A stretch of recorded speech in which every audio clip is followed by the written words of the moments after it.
Are you sick of the same old disability stereotypes? We were too, so we did something about it. Welcome to That Was Unexpected, the Disability Lifestyle podcast for everyone. Brought to you by Youngcare and hosted by me, Lisa Cox.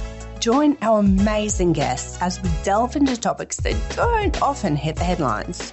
So let's do this. Prepare for the unexpected. If you're low vision like me or have other accessibility requirements, check out our show notes. Before we get started, we'd like to acknowledge the traditional owners of land on which we record. We pay respects to the elders, past, present and emerging. Bianca Stern, welcome to the podcast. It is really great to have you here. Thank you so much for having me. No problems at all. Now, you've heard Bianca's intro from All Things Equal, ACE. Now, Bianca, for those who aren't familiar with ACE, can you tell us a little bit about it? Sure. So All Things Equal is a hospitality-based non-profit social enterprise. We provide training and award wage employment for people with disability, and then we support them to move out of our supportive training environment into other roles in the hospitality sector. So we essentially exist to bridge the gap between people with disability and the wider community. And we do have to exist because we don't see enough of what we're doing currently. And, you know, with some of the statistics that I know have been shared on this podcast before, we honestly just need to be doing better as a society to be supporting people with disability into real, meaningful, award wage paying jobs in the workforce. That's so important and so good to hear that it's award wage as well, because I had an interview with you a little while ago. And I know I've reached out to you. I'm like, please tell me their award wage. Because unfortunately, people with intellectual disabilities and other sorts of disabilities are paid $6 or less an hour in some roles, but yours is definitely not like that, which I'm so excited to hear about. So you've got a really unique employment model. And as you mentioned before, the disability employment rate is not awesome. Roughly half of that with people without disabilities. So you've got people who want to work and an industry, the hospitality industry, who needs people to work. So you're almost like a Tinder for employees, in a strange way. Yeah, quite literally. So we're saying to the hospitality sector, you guys keep complaining about your staff shortages. You can't find, it's such a transient workforce. You're always desperate for staff members that are actually going to stick around and be part of building a great team culture. And guess what? We have got amazing people with disability in our network currently, and over 100 people with disability plus on our wait list, dreaming of their first ever roles in the hospitality sector. So it's essentially a win-win. Exactly right. And I suppose I know about the benefits of hiring disabled employees, but from your point of view, what are some of the benefits of hiring people with a disability? Those who are thinking of doing it and maybe not too sure, why would you want an employee with disabilities? So I think there's a range of ways I can sort of answer this question, but I guess it's very much a reflective piece. So as an employer, what do you currently need in your workplace that you are missing? So is that a specific skill set, specific, your culture in the business could be improved? What is it? Do you need staff members that can actually have some career progression and actually will be totally committed and show up on time and not take sick days? Because a lot of the time for people with disability, it's to be really honest, our team members feel really lucky to be in roles with us because they miss out on so many opportunities to really showcase their work. So as an employer, I'm sort of, from a benefits perspective, I'm talking around things like attention to detail, amazing vibes in a cafe where people feel incredibly welcomed and loved when they walk into the space. We're talking about people who might take a little bit longer to do a task, but you know that task is going to be at 110% always. And so wouldn't you rather that sort of quality compared to something else? So there are so many benefits, but it's really person dependent, and also what the workplace is actually looking for. That's great. That's a great answer. There's a massive misconception out there that all of us are incapable. And then maybe, walking for me don't get me to run around to do a job, but there are so many other things that people with disabilities, it can be advantageous, I suppose, the hyper focus or so many other things that are often overlooked. That's Yeah, perfect. So employers who are perhaps thinking of hiring people with disability and not sure how to go about it, what sort of recommendations would you give to them? yeah. So I think there's a really big misconception that hiring a person with disability is much more difficult, takes more work, you have to be more patient and a lot more training and education involved in that. But realistically, if you're thinking about your workplace anyway, without a doubt, you already have a person with disability or a person that identifies as being neurodivergent in your workplace. So what that's telling us is that you're already doing something to be supportive and you're already doing something to make a person feel safe and comfortable in your environment. So it's basically just doing the same thing again. It's about understanding what a person needs in order to be able to thrive. And so what supports are you going to put in place? Are there workplace accommodations or adjustments that you need to consider? Is it maybe that the person might need a bit of a shorter shift or a longer shift on some days, or just take a quick 2-minute break and then get back to it at 110%? So from a benefits perspective, from an employer, or what an employer can be doing, they're probably already doing it anyway. Whether it's English as a second language, visual recipes or resources, you've already got those things. You just don't realize that what you're doing is actually already being inclusive.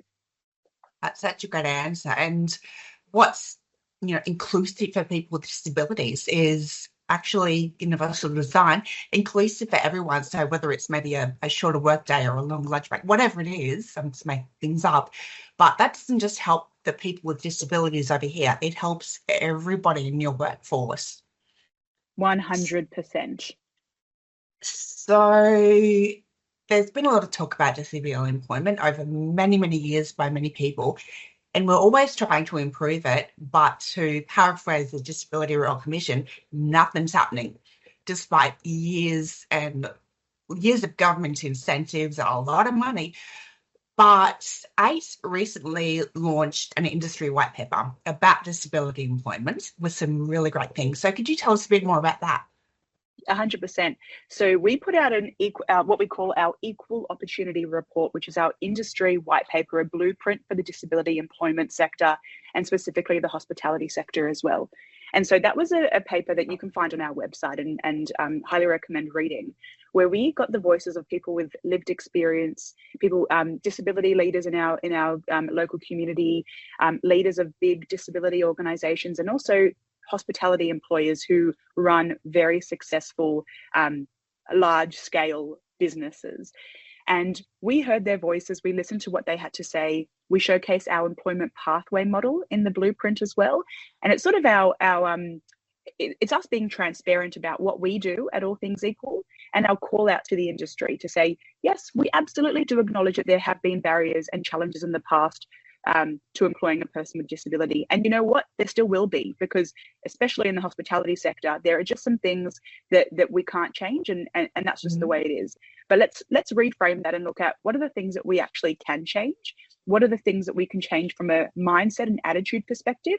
And then there might also be some actual physical, accessibility changes or whatever it might be. So this is a very detailed response to what we want to see, what has happened in history, what we're seeing currently, and then our calls to action for the sector. So we're talking about immediate responses that we can take, medium to long term, and then way further into the future. But from the white paper, our ultimate goal is to see 1,100 people with disability in employment in the hospitality sector by 2035.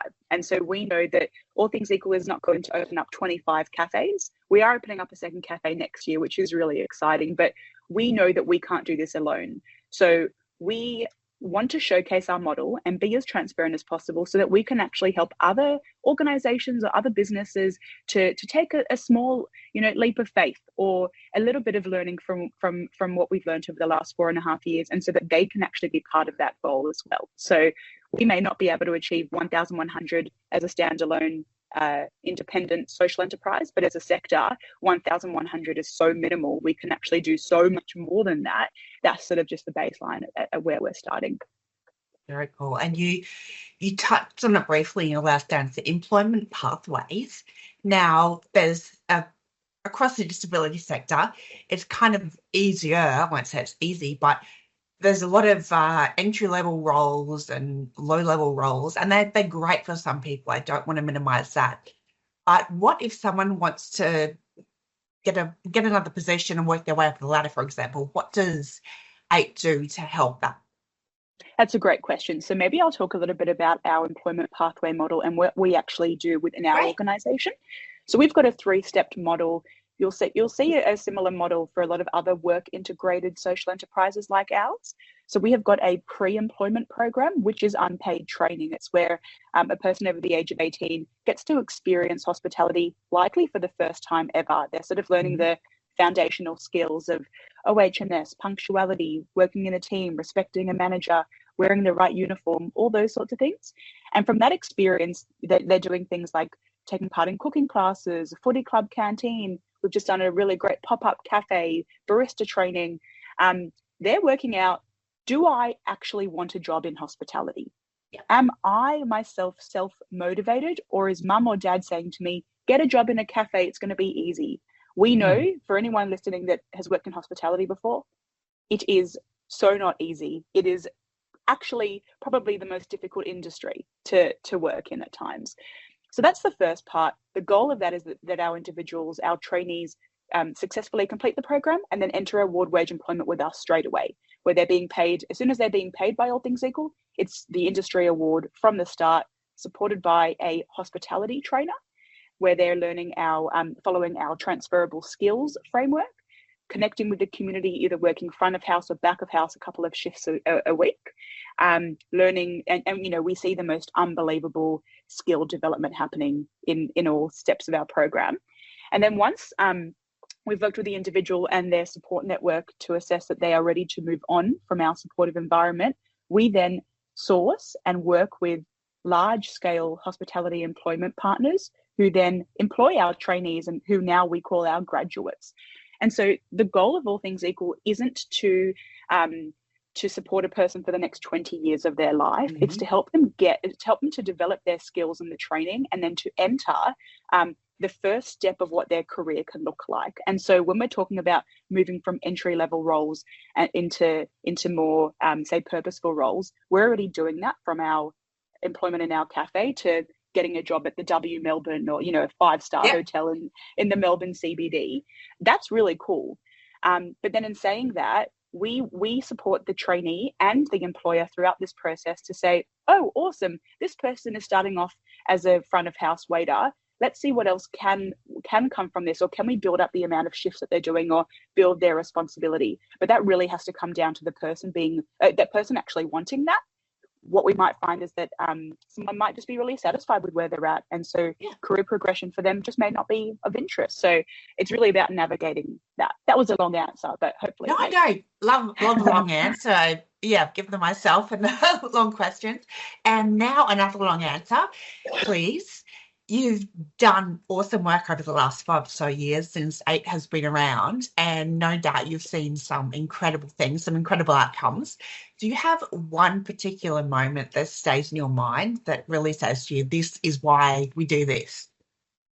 Well, I'm a big crier, so everything to me is emotional and everything to me is as special as the next thing. But I mean, I can tell you lots of stories about, different individuals and their experiences being told from, government initiatives that they weren't suitable to work, or there were too many barriers, and now they've got full-time jobs and all those sorts of things, and they do happen here.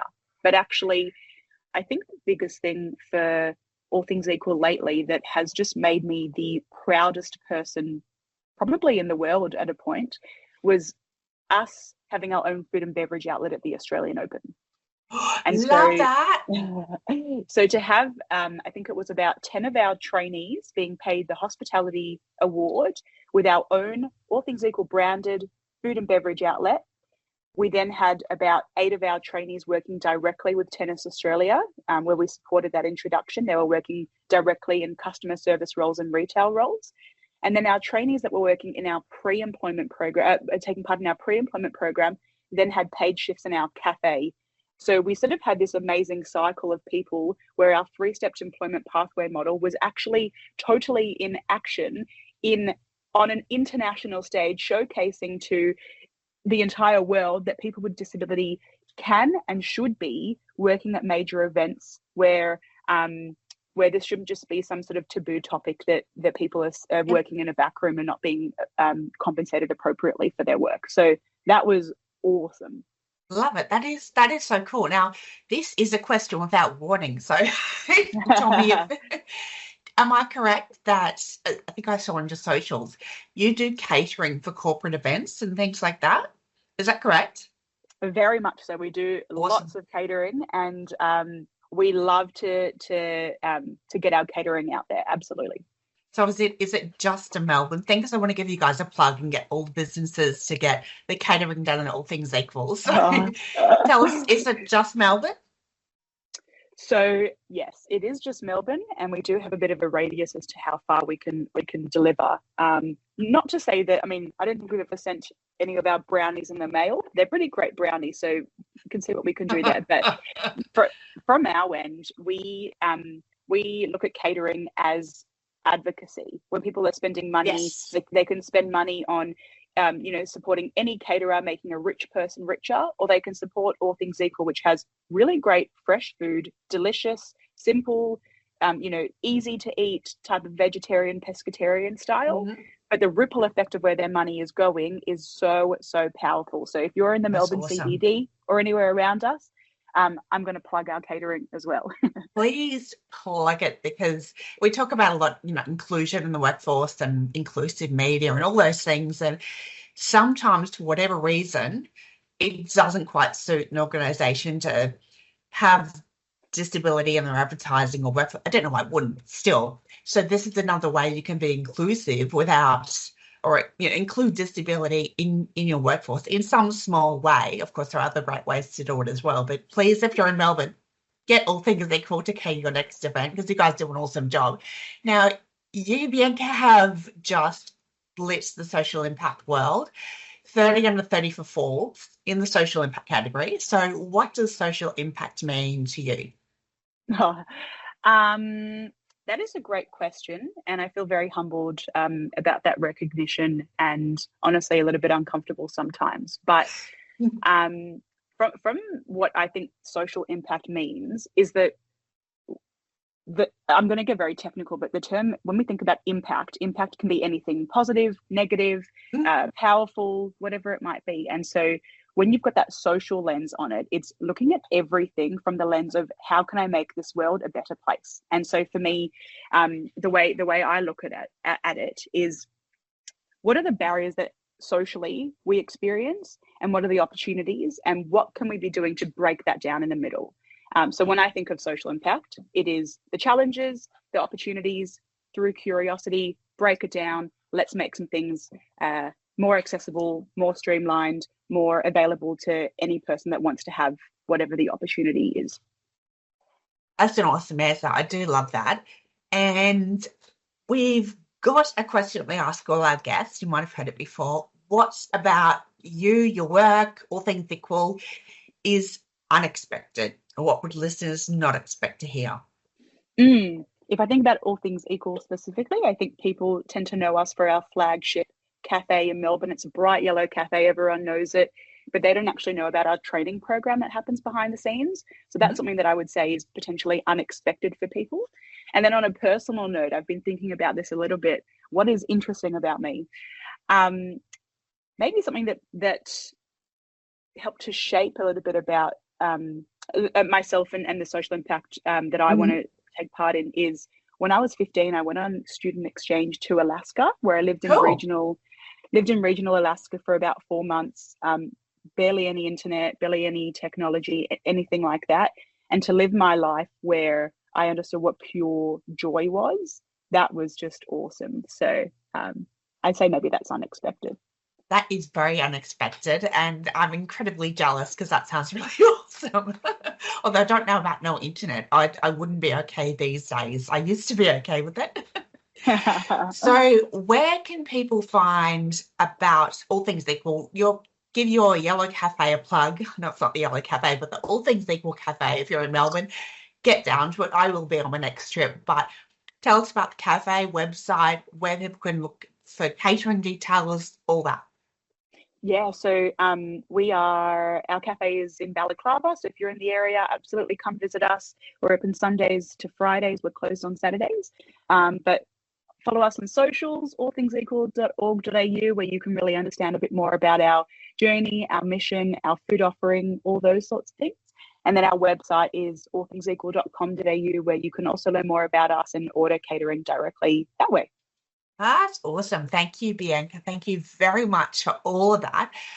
Hope you've all got something out of that. And Bianca will be our last guest on this, but we have some exciting new things coming in a recap of all the previous episodes. So we'll hear more about that in the future.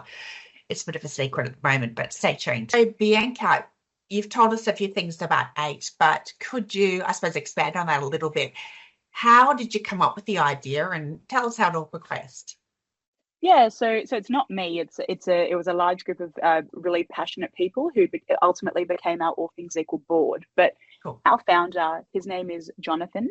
He has a daughter, Tully, who was finishing school at a special school called Giant Steps. And Jonathan knew that Tully was her best self in the kitchen. It was the place that she thrived. She's an amazing baker still to this day. And he wanted to find some opportunities for her to be able to work and be paid appropriately for her work. So he did a whole lot of research and essentially found, which is probably no surprise to anybody, that nothing really existed to support Tully and people like Tully. And so that's where he decided, okay, well, if I want to create something tailored to her, I need to do it myself. And so that was essentially the reason why All Things Equal started. To date, we have supported, I think we've actually reached higher than this now, but 31 people with disability into award wage employment. We've paid over $575,000 in award wages. We've supported 11 of our trainees to transition out into more open employment opportunities. And we are having some amazing conversations with people all around the sector about what we can be doing better and how we can really start to change these mindsets and, these misconceptions. So cool. And what would you say, I don't know if you can think of another question without notice, but in terms of your biggest success story, for want of a better word, and success looks different for everyone, so I don't want to imply that success can only be one way. But you mentioned before there was an ACE employee who ended up working at W Melbourne, is that correct? So we have got 2 trainees currently that are working at the W Melbourne, where they are working in one of the cafes there, a very well-respected cafe. And these 2 All Things Equal graduates went through our program. One of the trainees actually was quite unsure about what he wanted to do when he finished school. Through taking part in All Things Equal, he decided that hospitality was very much an area of interest for him. He then decided to study hospitality at TAFE, where he actually won the award for the most outstanding student in that course. Keep in mind, this was someone that had absolutely no idea what he wanted to do and really felt lost before that, to the most outstanding student to now working at the W Melbourne. So we want to talk about pretty cool progression and pretty cool opportunities for people. I'd say that's a great one. That is very cool. Very cool indeed. But like you said, not everyone wants to progress to other things, and that's perfectly fine as well. But very cool story. So, Bianca, there are so many benefits to having employees with disability, but could we break that down a bit to look at the employees, not just for the staff, but also for general community members who come through the door and are served by one of your employees? Yeah, I love that. So our cafe is the perfect example of showcasing what is possible. Say you've got a customer who walks in who has no idea about All Things Equal. They've just happened to have a work meeting there. They're being served by a person with disability, and maybe they had never even interacted with a person with disability or never even remotely considered that person was capable of getting a job, to being served, having amazing customer service, an amazing dish served to them, great coffee. The whole process is seamless. And they leave What are they doing when they go back to their workplace later that day? What are they thinking about? What are they, what has changed in their mind around people with disability, what they are capable of, and the types of meaningful, what meaningful roles actually, what that actually means. So we see that happen with customers all the time. And then I think, I mean, I have ADHD myself. I don't identify as having a disability, but for someone like myself to work with such a diverse group of people with such different brains who all have so much to add to our workplace in different ways, whether it's in our cafe, in our pre-employment program, or even in our office, you get to actually have more innovation. You see more interesting things come to life. You see people being challenged in different ways, and definitely challenging my thinking if it comes down to my communication style or how I was planning to approach something. Having diversity of brains and having diversity of the way people do things is, in my opinion, an absolute no-brainer for any workplace. But I guarantee you, you've already got those brains in your workplace. Yeah, that's what the data tells us. There's already so many people with disabilities who perhaps don't look like me in a big wheelchair, but they're just choosing not to disclose. 3%, an article in Time.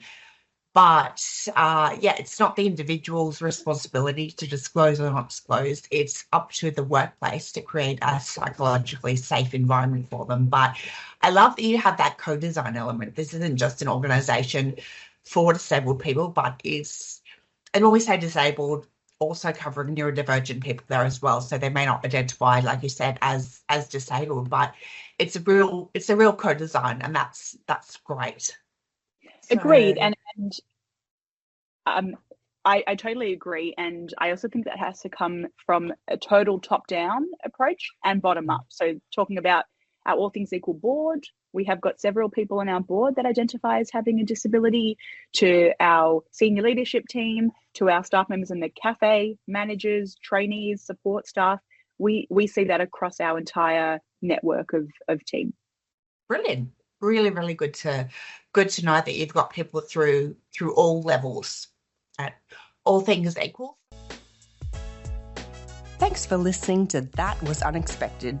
If you liked what you heard and you want to hear more, then hit subscribe wherever you get your fix. Have any questions or topics that you'd love for us to tackle? Great! Email podcast@youngcare.com.au. We can't wait to hear from you.